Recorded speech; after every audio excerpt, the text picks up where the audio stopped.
గురునాథం గారు, అది యాక్చువల్గా నన్ను అడిగితే ఈయన కానీ బీజేపీ కానీ అటువంటి వ్యాఖ్యలు చేయడం ద్వారా వాడి యొక్క స్థాయిని పెంచుతున్నారు. అలాగే ముస్లింలు కించపరుస్తున్నట్టు ఉంటుంది. అది ఆడు చేసింది ఎవరైనా కానీ చీ అని చెప్పేసి మొహాన్ని ఊసేటటువంటి కార్యక్రమం. ఆడికి సరే అసలు లవ్ జిహాదీ అనే కార్యక్రమం ఇటువంటివన్నీ కూడా ఒక కుట్రపూరితంగా ఒక సమూహంగా చేస్తుంటారు. అవి దానికి ఈయన తీసుకెళ్ళి వాళ్ళకి లింక్ పెట్టడం అంటే ఆడిని ఇంకా దాన్ని ఎగ్జాగరేట్ చేస్తున్నారండి. ఆడొక పురుగును పురుగులాగానే ట్రీట్ చేసి ఆ రకంగా శిక్ష విధించాల్సిన అవసరం ఉందని నా భావన, నా పర్సనల్. గురునాథం గారు, మరి ప్రభుత్వం ఫాస్ట్ ట్రాక్ కోర్టులు ఇట్లాంటివి ఈ కేసుల్ని అసైన్ చేయడం బెటర్ అనుకుంటా. ఎందుకనంటే మిగిలిన కేసుల్లాగా ఇక్కడ మనకి డిగ్రీ ఆఫ్ క్రైమ్ అనేది కూడా మనం దృష్టిలో పెట్టుకోవాలి. చాలా క్రైమ్స్ జరుగుతున్నాయి, ఎవరు ఊహించినటువంటి క్రైమ్స్ జరుగుతున్నాయి. ఆఖరికి చెన్నైలో అంట ఎవరో ఒక ఆవిడ్ని సొంత తమ్ముడో లేకపోతే బ్రదర్ అవుతాడు చంపేసేసి బిర్యానీ వండారంట. మరి ఎంతవరకు నిజమో తెలియదు. అది పెద్ద సంచలనం అయిపోయింది. అంటే ఎవరు ఊహించినటువంటి ఏమో నవ్వు కాదు నాకైతే అదేంటి అదొక వెగటు ఇదనిపించింది. ఎవరు ఊహించినటువంటి కేసులు చూస్తున్నాం. కానీ ఇక్కడ ఒక ప్రాణం కాదు, మొత్తం కుటుంబం ఏదో లక్కీగా పిల్లవాడు మరి ఈదుకుంటూ వచ్చి బతికిపోయాడు. అయినా కూడా ఇప్పుడు ఎవరు లేరు, ఆసరా లేదు, మొత్తం ఛిద్రం అయిపోయింది. ఆఖరికి ఆ అమ్మాయి యొక్క భర్త కూడా చనిపోయాడట వీడి దెబ్బకి. సో సరే, అమ్మాయి తప్పుంటే ఉండొచ్చు సార్, పాయింట్ అది కాదు కదా. వీడు ఇటువంటి చాలా జరుగుతున్నాయి. కానీ ఈ రకంగా కుటుంబాలని నాశనం చేసే కార్యక్రమాలు ఎక్కడ జరగటంలా వీడు ప్రమాదకరం. ఇటువంటి వాళ్ళు సమాజానికి ప్రమాదకరం. ఇక్కడ ఆ అమ్మాయి పాత్ర ఎంత అనేది పక్కన పెడదాము. అమ్మాయి చెప్తుంది కదా నా నిస్సహాయ పరిస్థితి అని చెప్పేసి బయటికి రాలేనటువంటి పరిస్థితిని క్రియేట్ చేశాడని బ్లాక్మెయిల్ చేసే హక్కు ఎవడిచ్చాడండి? ఆడు సుప్రీంకోర్టే ఇటువంటి వాటి మీద తీర్పులు ఇచ్చింది. అలాగని చెప్పేసి బ్లాక్మెయిల్ చేస్తే సుప్రీంకోర్టు ఊరుకుంటుందా? తాట తీస్తుంది. సుప్రీంకోర్టు ఇచ్చింది ఏంటంటే అడల్ట్స్ అయిన తర్వాత మీ సావు మీరు సావండి, ఇవి మోరల్ వాల్యూస్కి సంబంధించినవి, కోర్టులో లేకపోతే వ్యక్తులు చెప్తే వినే కార్యక్రమాలు పోయినాయి అని చెప్పేసి ఇప్పుడు ఉన్నటువంటి దాని మీద డిబేటబుల్ కాదంటున్నా. అలాగని చెప్పేసి బ్లాక్మెయిల్ చేస్తాము, లేకపోతే శారీరకంగా హింసిస్తాము, మానసికంగా హింసిస్తామంటే కోర్టులు ఊరుకోవు. కాబట్టి ప్రభుత్వం కూడా ఆ పద్ధతులు ఆలోచించాల్సిన అవసరం వచ్చిందేమో అనుకుంటున్నాము. ఇటువంటి కేసుల్ని సెపరేట్గా పరిగణించి. ఏమంటారు? మీ అందరికి నమస్కారం. బివేర్ ఆఫ్ జిహాదీ గాళ్ళు అనేటువంటిది టైటిల్ పెట్టారు, బాగుంది. అసలు ఈ అంశాన్ని లేవనెత్తినటువంటి వ్యక్తికి విశ్వసనీయత అది మా కోణం కాదు, అది ఆయన మాట్లాడాడు కాబట్టి అది ఆయన్ని రిజెంబుల్ చేస్తూ పెట్టింది. ఇది నేను పర్సనల్ గా నేను చూసే కాదు. విజయసాయి రెడ్డి గారు దెయ్యాలు వేదాల వల్ల ఇచ్చినట్టుగా ఉంది. వార్తల్లో ఉండటం కోసం, చర్చల్లోకి రావడం కోసం వాళ్ళు ట్విస్ట్ చేస్తుంటాడు. అతను చాలా అంశాలు కూడా కొత్తగా చేస్తూ ఉంటాడు. అతను స్వతహాగా సీఏ కాబట్టి అతను ఖాళీగా ఉంటాడు కాబట్టి క్రియేట్ చేస్తూ ఉంటాడు. సరే, మీరు చెప్పిన దాంట్లో వీళ్ళ కుటుంబానికి అన్యాయాన్ని ఫాస్ట్ ట్రాక్ పెట్టాలా, ఇమ్మీడియట్ గా వాడి మీద చర్యలు తీసుకోవాలా, సాధించిన వాడిని ఏం చేసినా కూడా తప్పు లేదు. ఇటువంటి మీరు చెప్తున్నారు, బిడ్డి వండి వాడుతున్నారు, బిర్యానీలు తయారు చేస్తున్నారు, ఏం చాలా ఉన్నాయి. ఓకే, నేను దాన్ని వ్యతిరేకించట్లేదు, మీకు ఏకీభవిస్తున్నాను. ప్రభుత్వం కూడా ఇమ్మీడియట్ గా చర్యలు తీసుకుంటుంది. ఇటువంటి చర్యలు చాలా కఠినంగా ఇస్తాం, తప్పకుండా రేపు చర్యలు తీసుకుంటాం ప్రభుత్వంలో. నేను విజయసాయి రెడ్డి గారి గురించి ఒక మాట చెప్పాలి ఈ సందర్భంలో. ఇందాక కపూర్ గారు చెప్పారు. కపూర్ గారు చెప్పేదానికన్నా కూడా ముందు సురేష్ గారు ఇక్కడ ఒక అంశాన్ని చెప్పాలి.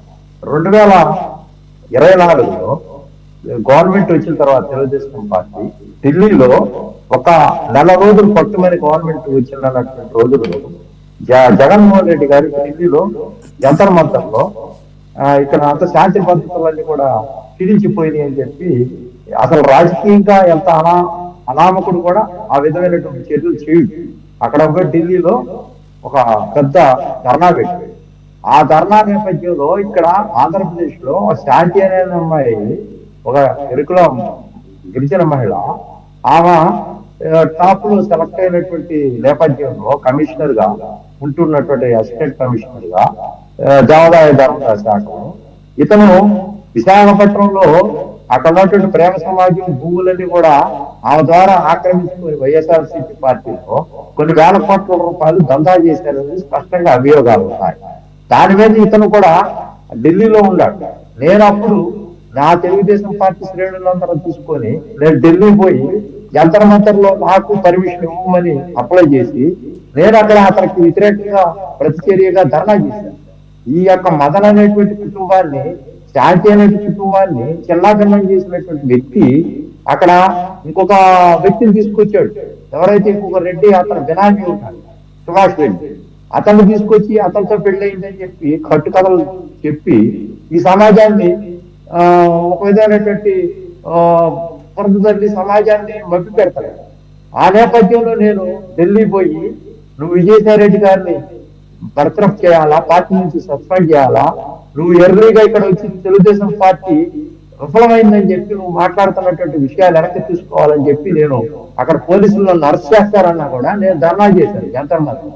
2 రోజులు అక్కడ నుండి రాష్ట్రపతి గారికి, ప్రధానమంత్రి గారికి, స్పీకర్ గారికి, డిప్యూటీ స్పీకర్ గారికి వీళ్ళందరికీ కూడా నేను ప్రివిలేజ్ కమిటీకి పంపించండి, ఇతని మీద చర్యలు తీసుకోండి, విజయశాంతి రెడ్డి గారిని రాజ్యసభ సభ్యత్వం నుంచి రద్దు చేయండి అని చెప్పి నేను వాళ్ళందరికీ చెప్తే నాకు అక్కడి నుంచి సిబిఐ వాళ్ళు ఫోన్ చేసి ఏమంటే మీరు యాక్సెప్ట్ చేశారు, ప్రైమ్ మినిస్టర్ గారు విజయసాయి రెడ్డి గారి మీద కేసు పెట్టడానికి కూడా అంగీకరించారు, మీరు సిబిఐకి కొన్ని ఇవ్వాలా, మీ దగ్గర ఉన్నటువంటి ఎవిడెన్స్లను కూడా అని చెప్పడం జరిగింది. నేను వాళ్ళ భర్తలు తీసుకొని చాలా మంది పెద్ద మనుషులు తీసుకొని ఢిల్లీలో 2 రోజుల నుండి అందరినీ కలిసి చేసినటువంటి నేపథ్యంలో విజయసాయి రెడ్డి గారు లాస్ట్ ఇయర్ నేను ఢిల్లీ వెళ్ళినప్పుడు 26వ తారీఖు గణతంత్ర దినోత్సవాలు స్టేట్ నుంచి ప్రతినిధిగా 25వ తారీఖున ఇతన్ని రద్దు చేస్తారు సభ్యత్వం అని తెలిసి బిఫోర్ గానే అతను రాజీనామా చేసినటువంటి వ్యక్తి ఈ రోజున character, credibility, commitment, counsels, transparency, organisation capacity ఉన్నటువంటి వ్యక్తులు ఈ సమాజం గురించి మాట్లాడాలి కానీ దెయ్యాలు వేదాలు అందించినట్టుగా ఇతను ఈ రోజున ఈ యొక్క జిహాదీల గురించి, సాధికుల గురించి, లేకపోతే అమ్మాయిల గురించి, వేధింపుల గురించి ప్రభుత్వాలు ప్రశ్నించేటువంటి స్థాయి ఉందా, పార్టీలు పెట్టేటువంటి స్థాయి ఉందా, వ్యక్తిగతంగా క్యారెక్టర్ లేకుండా జగన్మోహన్ రెడ్డి గారు గవర్నమెంట్ లో ఉన్నప్పుడు ఈ జిహాదీల గురించి, లేకపోతే ఏదైతే వెంకటేశ్వర స్వామి గుడిలోకి వెళ్ళినటువంటి కార్యక్రమం సంతకాలు పెట్టి వెళ్ళాలనేటువంటి కార్యక్రమం గురించి జగన్మోహన్ రెడ్డి గారికి అప్పుడు ఇతను రైట్ హ్యాండ్ లెఫ్ట్ హ్యాండ్ లో ఉంటారు కదా, సకల శాఖ మార్చిన వీళ్ళంతా కూడా వీళ్ళప్పుడు గవర్నమెంట్ పరిపాలించి 5 సంవత్సరాలు ఎంజాయ్ చేసి ఈ రోజున వచ్చి వీళ్ళకి ఇప్పుడు కనపడతా ఉందా? ఆ రోజున ఎందుకు మాట్లాడలేకపోయారు? వీళ్ళంతా కూడా వాళ్ళ పార్టీలు పెట్టడం కోసం ఏదో ఒకటి చేసి సెన్సేషనల్ చేసి బయటకు రావడం కోసం చూస్తా ఉన్నారా? ఇవన్నీ చాలా అంశాలు. ఈ రోజు నీకు ఎక్కడ ప్లాట్ఫామ్ ఉంది? విజయసాయి రెడ్డి గారి గురించి అసలు మాట్లాడాల్సిన అవసరమే లేదు. అతనికి అసలు ఏమీ కూడా ఇక్కడ లేనటువంటి పరిస్థితుల్లో మనం ఒక చర్చ పెట్టాం అతని గురించి. చూడండి, యాదృచ్ఛికంగా అతను ఒక ట్విస్ట్ చేస్తేనే మనం ఇంతమంది కూర్చొని ఇంత టైం అంతా అతను అంశాన్ని ఇక్కడ చర్చిస్తున్నామంటే బ్యూటీ ఆఫ్ ది డెమోక్రసీ. ఎంత పెద్ద నాయకుడు గురించి మాట్లాడకుండా అతను ఒక మాట మాట్లాడి అక్కడ వేసేస్తే వీళ్ళ వదిలితే జిహాదీగాళ్ళ గురించి బీమార్ ఆఫ్ దాని మీద ఇంత పెద్ద చర్చ పెట్టామంటే ఎంత అతను మైండ్ గేమ్ ఆడుతున్నాడా, మనం మైండ్ గేమ్ ఆడుతున్నావా? అతను మైండ్ గేమ్ ఏంటో అతను మైండ్ గేమ్ ఏంటో బయట ఎంతో కొంత చర్చ జరగాలనేది ఇది పెట్టాము. అది నా అభిప్రాయం ప్రకారం అతను ఎవరి సిస్టమ్ కన్సర్న్ కంపెనీగా పార్టీ ఓపెన్ చేస్తున్నాడు, ఎవరు బినామీగా పార్టీ ఓపెన్ చేస్తున్నాడు అనే దాని మీద ఖచ్చితంగా చర్చ జరగాల్సిందే. ఎందుకంటే అనేక రకాల రూపాల్లో వస్తున్నారు కొత్త పార్టీలు పెట్టుకుంటూ. వారు నిజంగా ఏబి వెంకటేశ్వరరావు గారి లాగా సామాజికమైనటువంటి అంశాల మీద వస్తున్నారా, లేదంటే గనక ఒక వైసీపీకి బినామీగా వస్తున్నారా, కూటమి ప్రభుత్వానికి పార్టీలకు బినామీగా వస్తున్నాడా, లేకపోతే బీజేపీకి బినామీగా వస్తున్నాడా అనేది ఖచ్చితంగా చర్చ జరగాల్సిన అవసరం ఉంటుంది. ఎప్పుడైతే మత కోణాలు తీసుకొచ్చాడో అలాంటప్పుడు, అందులోనూ ఇటువంటి ఆర్థిక ఉగ్రవాది, అలాగే అమ్మాయిల పట్ల ఇటువంటి వ్యవహారాలు చేసాడనేటువంటి వ్యక్తి ఈరోజు వచ్చి నీతులు చెప్తున్నప్పుడు, అందులో పార్టీ పెడతా ఉన్నప్పుడు చర్చ జరగాల్సిన అవసరం ఉంటుంది. మీ అభిప్రాయం నేనేం తప్పుపట్టడం లేదు.